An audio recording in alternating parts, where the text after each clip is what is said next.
evolution of plate tectonics. So let's get going. Yes.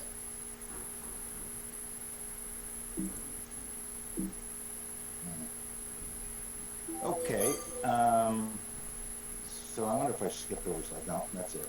So a lot of people have been influenced by uniformitarianism, and some of them are in tectonics. So I think the perspective a while back, and maybe among many people, is that plate tectonics today, plate tectonics tomorrow, plate tectonics yesterday. It's always been plate tectonics. And I think Brian Windley in 1993 summarized this philosophy very well with this quote. The plate tectonic paradigm can be applied convincingly back to the beginning of the geologic record. I couldn't disagree more with this statement, and I'm going to try and convince you today that modern plate tectonics began about 800 million years ago, although it's a complicated story. But let's get going. So we've been looking at this for some time. We've been organizing meetings. The first one was Penrose Conference, and it addressed the single question of when did plate tectonics begin? And this has been a popular topic, and that was 2006. Very nice meeting.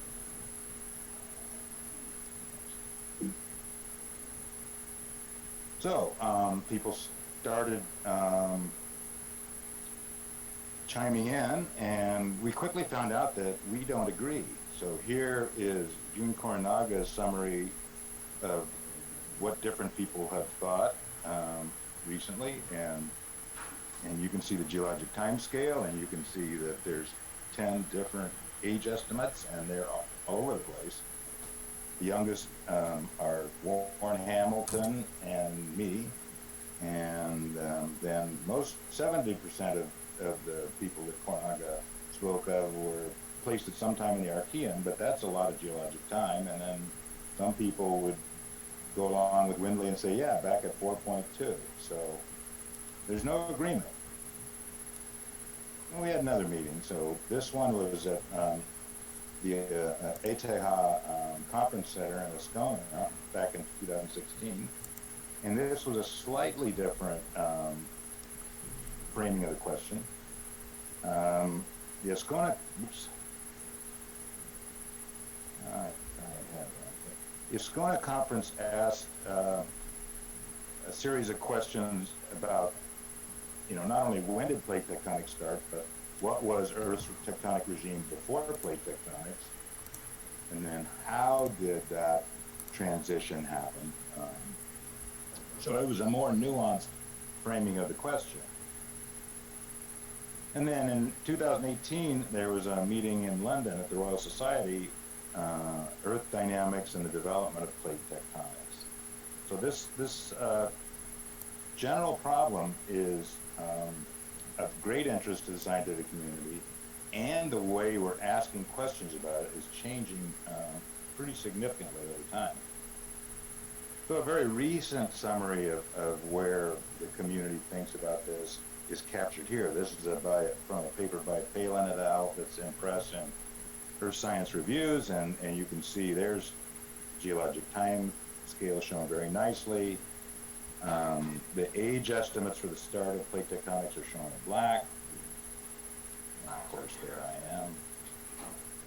And then some other things that people think happened are shown here in red and blue. So we're not any closer to consensus on this point, which makes it very interesting. So let's just talk about how the question about this is changing. I mean, what we want to do is understand the evolution of plate tectonics and the tectonic history of the Earth and that of other silicate bodies in our solar system and exoplanets, of course. And you can see how our thinking is changing by the questions that we're asking at these conferences. The 2006 Penrose Conference was very simple. When did the present episode of plate tectonics begin? 2016, when we came back at this, we had three questions. What was Earth's tectonic regime before the present episode of plate tectonics began? Given the preceding tectonic regime, how did the present regime of plate tectonics become established? And of course, when? And then in 2018, the Royal Society questions, the overarching question was, why does Earth have plate tectonics? The subordinate questions was, what is the evidence for the development of plate tectonics? How does the terrestrial record contrast with that of neighboring planets? What are the conditions required for plate tectonics? And what are the implications for environmental conditions and the development of the biosphere? So much more nuanced questions being asked all the time. So you might be frustrated because all these experts don't agree, and it's a very complex question, and we're talking about deep time in an incomplete geologic record. So it can be frustrating. The complex nature of the problem complicates arriving at a solution, but when we have answers to all of these questions, the resulting consilience will provide confidence that useful answers have been arrived at. In this effort, we should keep an open mind and consider all possible scenarios and lines of evidence. In addition, because the transition to plate tectonics is likely to have affected all Earth systems, including the biosphere and hydrosphere, answering these questions is expected to address additional questions in Earth history. So I'm going to try and get through this. So what was Earth's tectonic regime before the present episode of plate tectonics?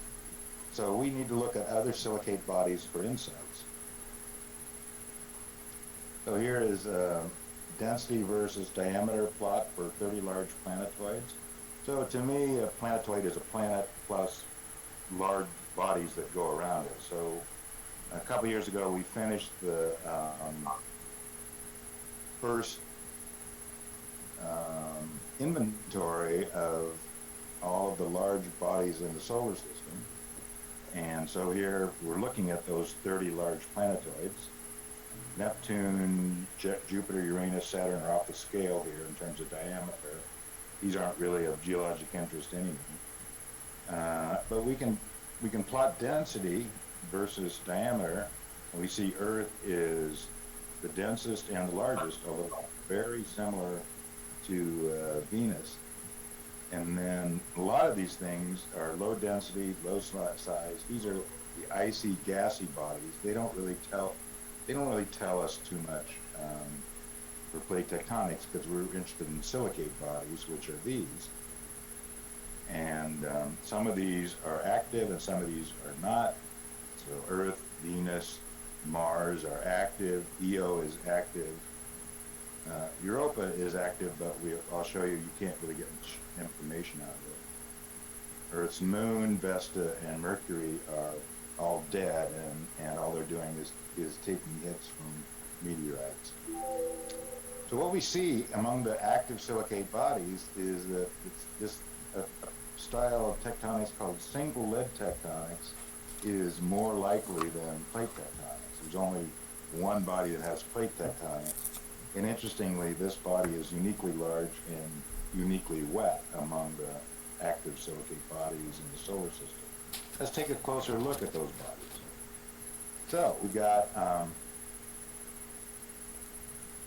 these three good examples of active, geologically active bodies, and they all have what we call single lid tectonics, not plate tectonics, but each of them is very different. And Io is the innermost moon of Jupiter, and it has something called heat pipe tectonics, where what happens is there's volcanoes all over its surface. They're randomly distributed above a partial mat layer. They erupt basalt, and that basalt buries previous basalts, pushes it down. Eventually it gets down to where it gets hot enough to melt, and it just keeps recycling. Venus, it looks like a region of many drips and plumes. So here's a radar image of its surface. The colors correspond to elevation. Here is an interpretation of what's going on in the interior of Venus. It, this is an actively convecting body, but the convection is plumes and lava flows and presumably some kind of delamination or sinking at depth. And then Mars is a very old, almost dead planet. It's got a few plumes that build up huge volcanoes like Olympus Mons. It's got a deep rift, but relatively little activity. All of these are single lid planets. So this is a heat pipe single lid planet. This is a drips and plumes single lid planet.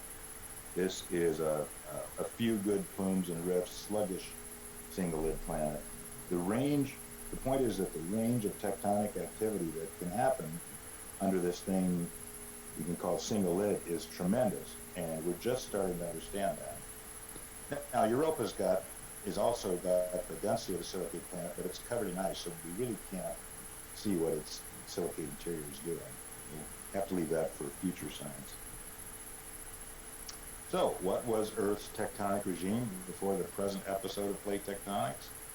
Well, it must have been some variety of single lid tectonics, and that contrasted to what we have today, which we could call fractured lid tectonics or plate tectonics, same thing. And as I said, there's many names and ideas for single lid tectonic and magmatic behavior. Sometimes you'll hear this referred to as stagnant lid. Sometimes you'll hear it sluggish lid, plutonic squishy lid, heat pipe. There's also plume lid tectonics.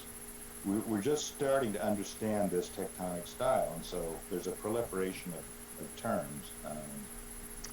Geodynamicists in particular have a lot of work to help us understand the range of single lid behaviors and explaining their results to geologists and geochemists who can't imagine what's going on deep in the Earth and deep back in geologic time. So here's just my artistic sketch for what plate tectonics looks like. This is pretty comfortable for most people. You see the oceanic crust and lithosphere created a mid-ocean ridge and then destroyed in a trench, and then you get the convergent margin and igneous activity and blah. And then people go, well, how else can you deform rocks and generate melts if you don't have plate tectonics? And here we can see an example. What I see in my mind's eye for the RTM in particular, here we have a single lid, very active, with drips, mantle plumes coming up, basins forming over the downwellings, horizontal shortening, but in a very different style than plate tectonics. Now, one of the things you'll hear from, especially isotope geochemists, is that they see signals in minerals and diamonds and rocks that things at the surface got to depth beginning about 3 billion years ago, and therefore plate tectonics began 3 billion years ago. But there's other ways to get things that were once at the surface to depth in the mantle, and I think that lower figure shows that very nicely. All right, so let's look at a geodynamic reconstruction of stagnant lid tectonics. This is 200 million years of single lid tectonics done by the ETH group, Elena Sizova. And so you can see we're looking at a box 200 kilometers deep, 1,000 kilometers across, and we'll go for 200 million years, or I'll probably stop at halfway, but it's kind of fun to watch. And so what you can see is you've got denser material on top. It's weak, so it starts to generate, negative diapirs. There's one. Sometimes we call this delamination. I think Turkey is thought to have experienced some of this recently. And then there's things coming up. There's shortening. There's basin formation. All sorts of igneous rocks are being produced. The crust is being processed through all this igneous activity. This is a very active single lid style. It is definitely not plate tectonics. An interesting time to come to that.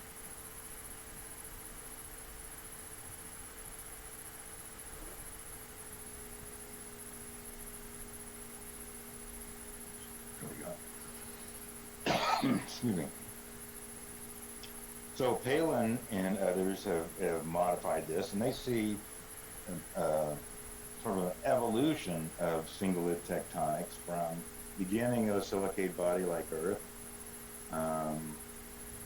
through time to death. So what we see with the Moon and Mercury. And you'll see here that they haven't shown where plate tectonics enters into it. That's fine, but you can see you start off with a magma ocean, development of thin protocrust. This thermal boundary layer thickens with time, but at the beginning what you get is the crust will thicken, that residual partial melts under there, so you'll get that heat pipe single lid style we talked about for EO. And then with time, after this residual partial melt zone becomes much smaller, viscosities increase, you begin to get more plumes and delaminations, fewer volcanoes at the surface, but plenty of deformation. I think this is the stage that Szowa's animation is showing. And then things quiet down even more as the planet continues to cool. This might be something like Mars is today, and then finally the whole thing shuts down and convection ceases, and you've got terminal stagnant layers, terminal single layer. Okay, so we can sort of look at Earth, and this is how I see it in my mind's eye. You know, we go from a young hot Hadean Earth to mature, cool, modern Earth. You know, with magma ocean, heat pipe, the lithosphere thickening and strengthening, and we go through, you know, many small drifts, many small upwellings, to thicker lithosphere, stronger lithosphere, fewer drifts and fewer upwellings, and then plate tectonics. All of a sudden, it's easier, energetically easier to do this for a lithospheric plate to move down dip than it is to do delaminations and upwellings. So we're looking here at a time sequence for Earth. This is a generalized time sequence for single lid planets, most of which don't have plate tectonics, and this is one for our planet, which does. Early hot, late cool. Lithospheric thickness and strength, none. Then in weak to our modern situation, 100 to 200 kilometer thick lithosphere. All right, so one of the really exciting things that's happened in our science in the last few decades is we're really getting a good age sequence of zircons. And what zircons tell you is when granites were produced. And you can say, well, do the records agree? Because there's old granitic rocks, there's ancient sediments that have detrital zircons, and then there's young sediments like rivers that have detrital, and they agree really quite well. You can see here the green line for the ancient sediments shows the same peaks as the red line for the granitoids, to the blue line for modern river sediments. And you see these huge peaks. Well, first of all, let's over here in the early Earth, very little felsic crust was either created or preserved. But beginning in the late Archean, or perhaps earlier in the Archean, we start to see the generation of granites, preservation of crust, you know, and a tremendous production of crust towards the end of the Archean at 2.7, again in the Paleoproterozoic at about 1.9 billion years, and then smaller peaks for Granville time and Pan-African. And so, okay, you can relate this to plate tectonics or not, because all of the things that we've been talking about with active single lid can do that as well. In fact, in many ways, it's easier to make these peaks. So this kind of diagram is very useful, but it doesn't tell you much about when plate tectonics began. It does tell you when the Earth was unusually active, either in terms of very little crust being preserved or very large peaks of zircons once crust was preserved. All right, so let's think about how we start plate tectonics. And the answer, in order to do that, we have to address the question of how do you start a subduction zone? And for me, the Middle East, Turkey, and especially Iran are very interesting places to work on that because subduction initiation is happens underwater, and so it's hard to study things on the sea floor, especially in the trenches. But when it's on land, like we have in Turkey and especially Iran, where it's not quite so sheared up, geologists can walk around it. And here's how we think you start a subduction zone. And the point of showing you this is that in order to start plate tectonics, you have to start one subduction zone, keep it going, and then that thing infects the rest of the planet. Sort of like COVID. I prefer to think of plate tectonics as better than COVID, but okay. So let's just go through these animations, and this is from Zin Shao at Eteha. He's at Minnesota now. So here we're going to look at 2,000 kilometer slab from the surface and see what we have to do to start a subduction zone. So we have to flex it, and it has to be wide enough zone that flexure can be transmitted both back into the plate and along the weakness in order to start the subduction zone. So to give you a view of what's happening, let's take a couple of slices across this region and watch what happens here. You see this lithospheric weakness? That's central to starting the subduction zone. And you've got two lithospheres, one of which is thick and dense, and one of them is thin and weak, and they're juxtaposed across this weakness. And so we'll see it start flexing in the middle, and then that affects the regions to either side, and the plate can't move until the entire thing is flexed down and the entire plate can start to move. So that's why you need such a wide region in order to start a subduction zone. The one that goes from Cyprus to Oman is about 3,000 kilometers long. That's long enough to do this. And so that plate conditions.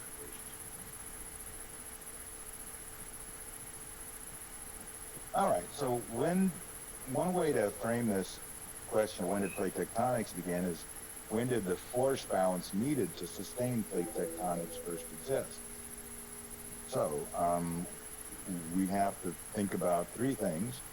First of all, when was oceanic lithosphere denser than the underlying asthenosphere? If it's not denser than the underlying asthenosphere, it won't sink through it. Second, when was oceanic lithosphere strong enough to hold together during subduction and not break off or trip off? Slab break-off is very popular now among graduate students. And then finally, how do you create a long, localized lithospheric weak zone where the new subduction zone could form? It's easy to do that today because plate tectonics generates long lithospheric weaknesses. But before plate tectonics, how did we get that first lithospheric weakness? So, as you said, to start the first subduction zone, we need a long lithospheric weakness, 1,000 kilometers long or more, and this is easy to happen with plate tectonics, but these didn't exist until plate tectonics began. So there's three main ideas for how you do this. One of them is that a large meteorite impact broke the lithospheric lid, and that would certainly create a lithospheric weakness. But such large impacts are only likely in Earth history. If you're trying to make plate tectonics after the Hadean, then that mechanism probably won't work. Another idea presented by Berkovici and Ricard was that there are weaknesses in the lithosphere, and over time they extend and reorient. And this is sort of looking down on a lithosphere with one weakness here, and then another one, and then another one, and you end up with a long one is one possibility. The one that I'm most attracted to is a large hot mantle plume penetrated the lithosphere and broke it sufficiently for a subduction zone to start on its edge. And we applied that to the evolution of the Caribbean plate, where it works very well.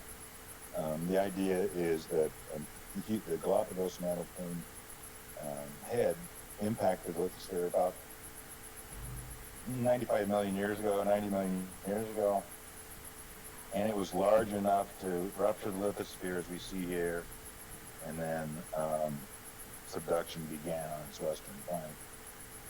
And Jessica Munch has done an animation of this. Here we're looking at a sort of a underneath cross section, looking up. And this is looking down on the topography from deep below sea level to above sea level. This is all clearly underwater. Let's run it. Let it run. So you can see that the plume head, it elevates the surface, and the heat ruptures the margins, and you can get a subduction zone. Sure, just look at it again. It's a nice short one, too.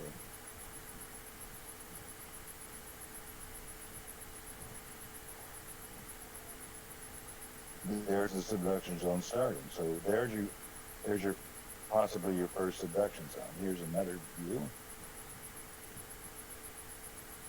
Oops, I guess we're not going to get that. Oh yeah, there we go.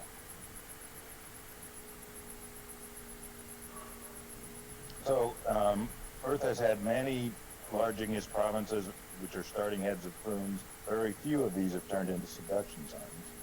But the Caribbean lip was unusually large and long-lasting, and maybe you really need one of these extreme events in order to start that subduction zone. There's no reason not to expect those back in geologic time at any time, given that we've had one as recently as 90 million years ago. All right, so that's the geodynamic considerations. The geologists need to learn from the geodynamicists just as much as the geodynamicists need to learn from the geologists. So I'm a geologist, and I look for my evidence in the rock record. And there are three kinds of rocks that I find particularly compelling evidence for plate tectonics. The first is ophiolites. These are evidence of seafloor spreading, even though more and more we're realizing that this seafloor spreading that we see in ophiolites mostly didn't happen at mid-ocean ridges. It happened during subduction initiation along the margin. The second evidence is subduction metamorphism, this high-pressure metamorphism that only happens in the upper parts of subduction zones. And we see that in the geologic record as schist, lawsonite, eclogite, and jadetite, which is a gemstone, usually not too interesting.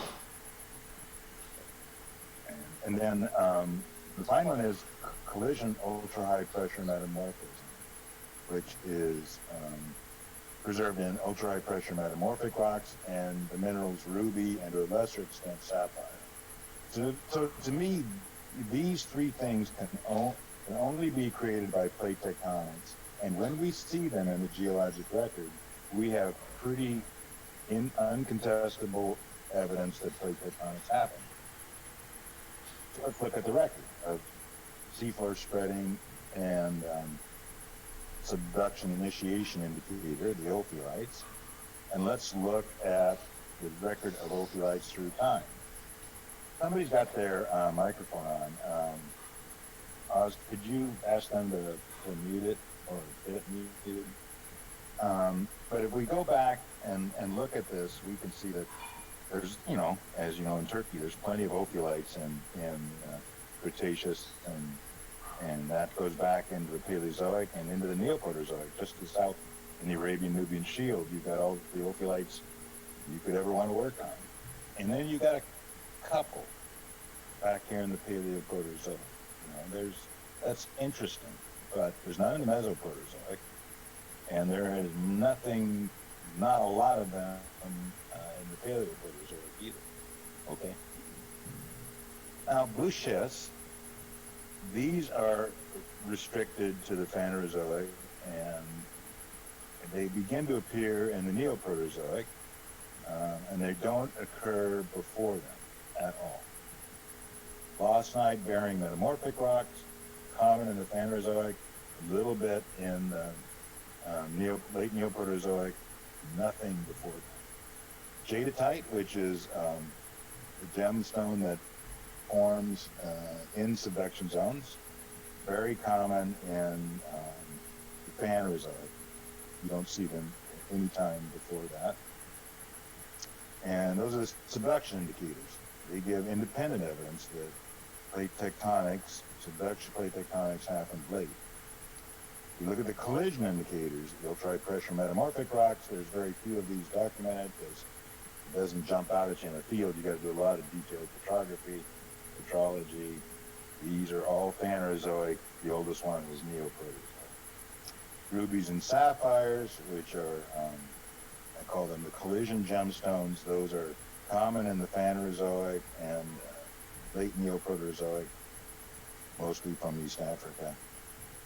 There's one there, sort of in the Grenville, one there, one there. So that is the positive evidence for plate tectonics. And I think if anybody, even not a geologist, was given this and said, okay, plate tectonics, only plate tectonics can create these rocks.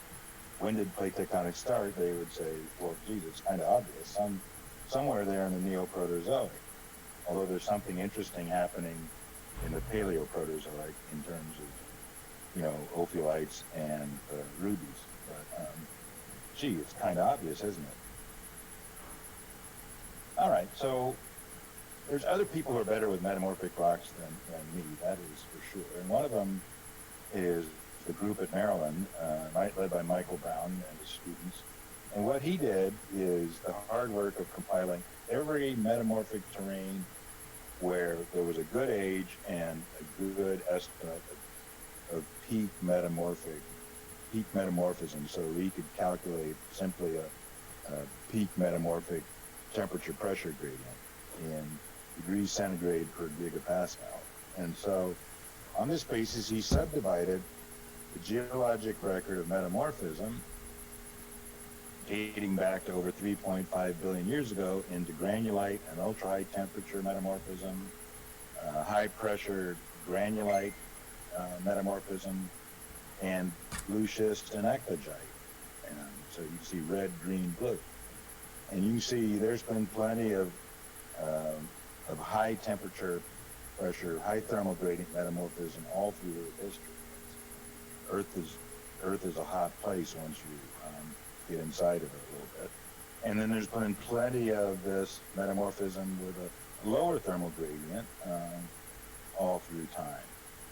But blue schist, the low PT metamorphism, is restricted to this Paleoproterozoic period that we noted before, and the Neoproterozoic and younger, with one exception there at 1.1. This is very clear. And the neat thing about that is, okay, you can argue that ophiolites, because they're often in place by thrusting, can be eroded and removed from the geologic record, but it's much more difficult to make that argument for metamorphic rocks. All right, so Palin et al. Went back and took a slightly different look at this, and they said, okay, let's just look at the high pressure, low temperature rocks.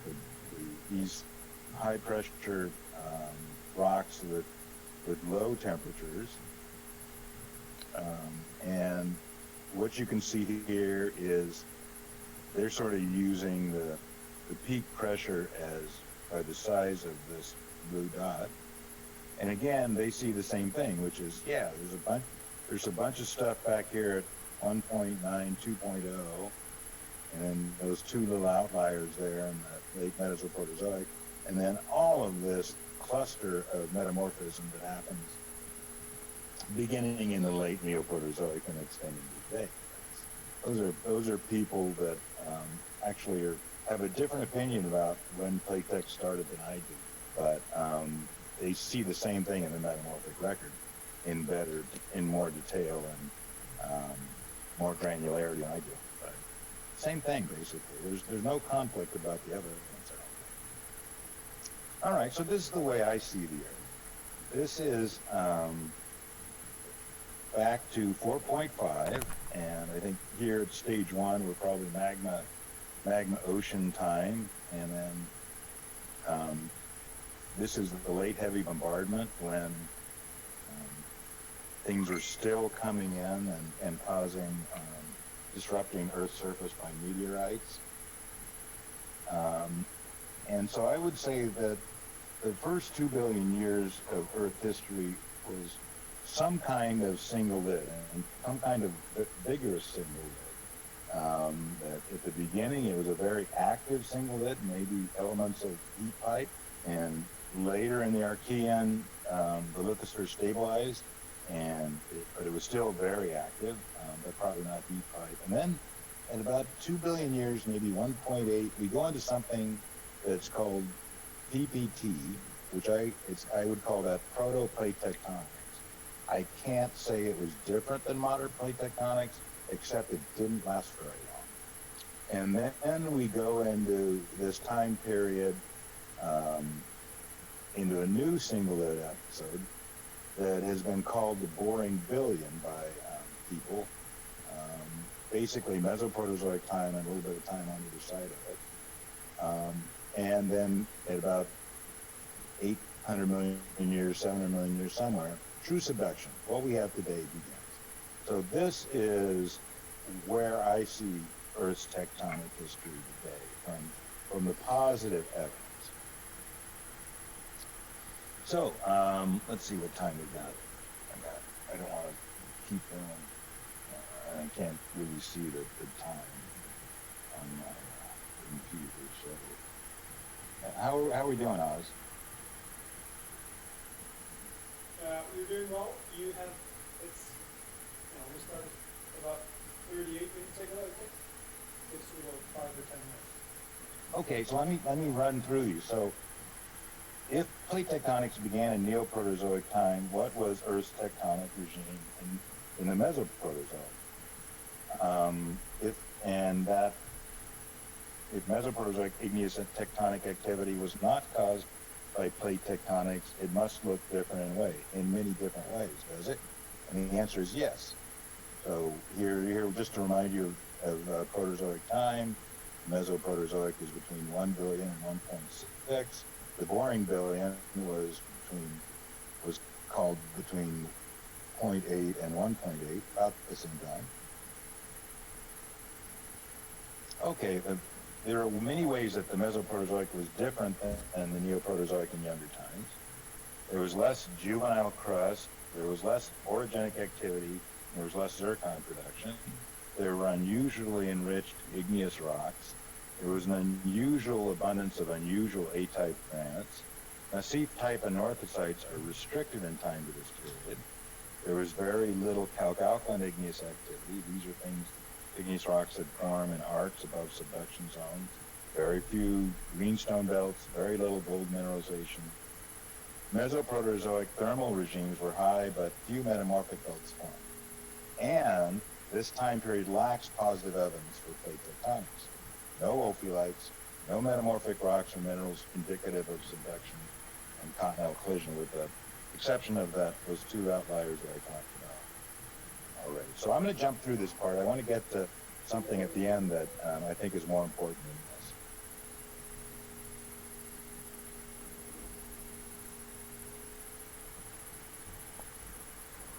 Okay, so that was all to convince you that the Mesoproterozoic was a protracted episode of stagnant lid tectonic activity.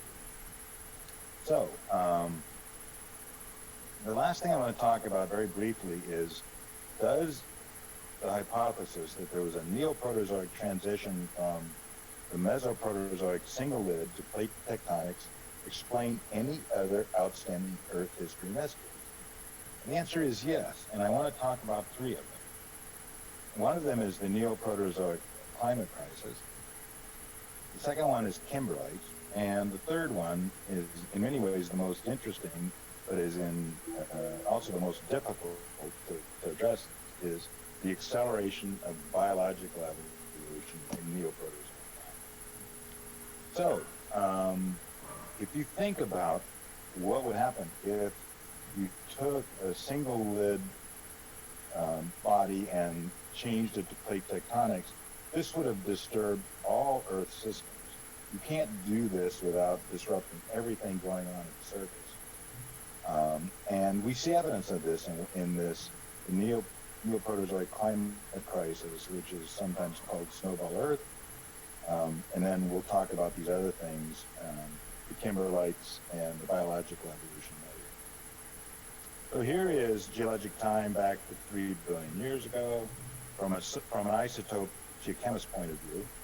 So this is carbon-13 based on carbonates. This is strontium isotopes based on carbonates, which is sampling presumably the ocean. And then Del sulfur 34.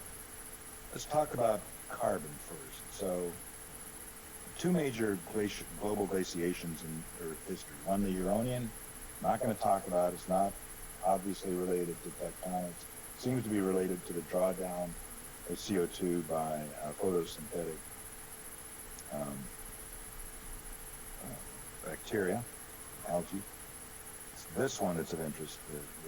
The Snowball Earth is really 3 episodes: the Sturdian, the Marinoan, and the gas skiers. That were major glacial episodes. And this corresponded to a time when the carbon isotope curve was going crazy. And bigger fluctuations in global seawater carbon-13 than seen for any other geologic time. And this was also a time when seawater strontium, which was pretty constant during the Mesoproterozoic, started to increase. And that increase we ascribe to increased mountain building and erosion, as you'd expect with the beginning of plate tectonics. So you can see evidence of this disruption of Earth's entire surface environment in the carbon isotope curve and the Snowball Earth events, which happened at the same time. So there's a number of proposed causes for Snowball Earth. And these are ones by other people. We compiled this in a paper in Terra Nova a couple of years ago. And there's 26 of them listed here. 5 of them are extraterrestrial, and 11 of them are geodynamic, 3 of them are oceanographic, and 3 of them are biotic. None of these are proven true or false. These are suggestions in the literature. And of those 26, 16 of them can be explained by this transition of plate tectonics.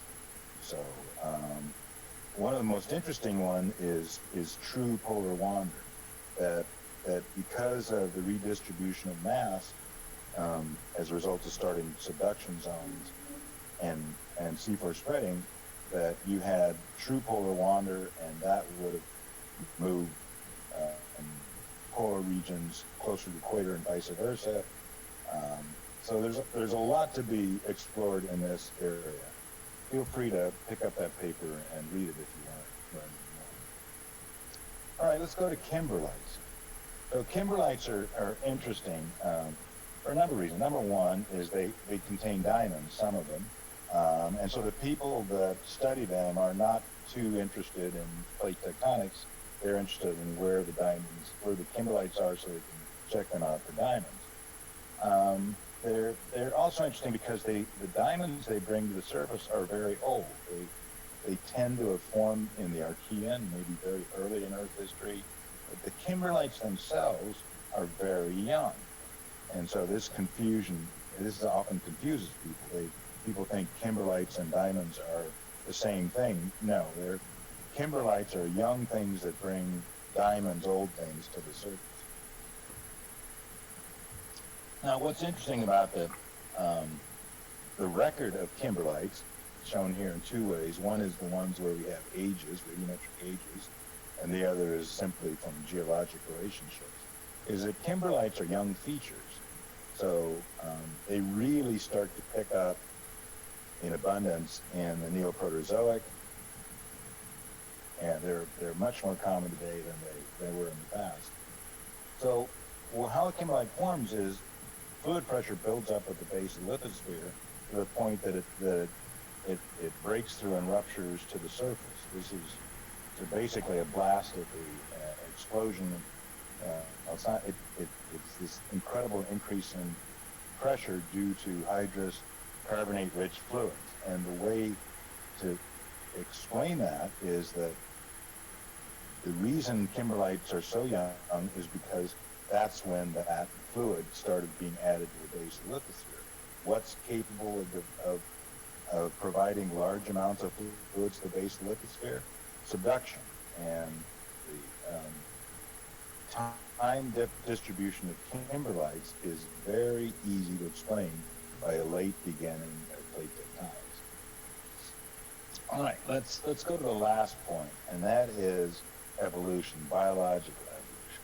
So we have known for some time that evolution sped up in Neoproterozoic time, and Earth went along for quite some time with some modest changes in the biota, but things really got interesting in the Neoproterozoic when pretty much all of the major genera of animals formed. So here you can see the different genera, and here you can see time. There's the Cryogenian, Ediacaran, and then beginning of Phanerozoic time. Why should that be? And I would argue that it's because that's when plate tectonics started. So here's a very simple-minded explanation. Here we have two hypothetical planets with equal amounts of land and water, equal amounts of bolide impacts on mantle plumes, and then one kind of plant, one kind of herbivore, and one kind of carnivore. And we go through, say, a supercontinent cycle, 500 million years. So we break up, plate tectonics breaks up the continent and the shelves and separates them, and so evolution goes differently in these different parts. And whereas the other one, the single lid planet, there's no such disruption or isolation, and that particular pressure for evolution doesn't exist. And you would expect, on this basis, a very simple-minded idea, this is going to have a much faster rate of evolution than this one. That's consistent with the argument to date. So I think I'm done. I just wanted to summarize what I talked about. And basically, it's a roadmap for how to advance our understanding of the evolution of plate tectonics. I think that we want to build on recent advances in solar system exploration that indicates that single lid dominates the lithospheric behavior of large active silicate bodies. The plate tectonics is not the uniformitarianism doesn't work on a planetary scale. Second point is that we should acknowledge that Earth has likely experienced multiple tectonic styles through its history. And it's exciting to think about this. More exciting than to think, oh, it's always been plate tectonics. That doesn't create much room for young people to make contributions. And then the third point is consider the geologic evidence that suggests a single lid tectonic regime existed in Mesoproterozoic time with a prolonged transition to plate tectonics in Neoproterozoic time that may have continued into Phanerozoic. This transition from single lid to plate tectonics was not an on-off switch. It was an evolution. You had to create the first subduction zone, and then that had to infect the entire planet to get where we are today. And then finally, as we start thinking about this, let's expect that any transitions from single lid to plate tectonics or back again will disrupt all Earth systems, and let's look for evidence of this disruption. Let's not just talk about rocks. Let's talk about everything that we can in understanding this. So that's pretty much all I've got to say, and I thank you very much for listening to me. And Oz, if people have questions, I'll be happy to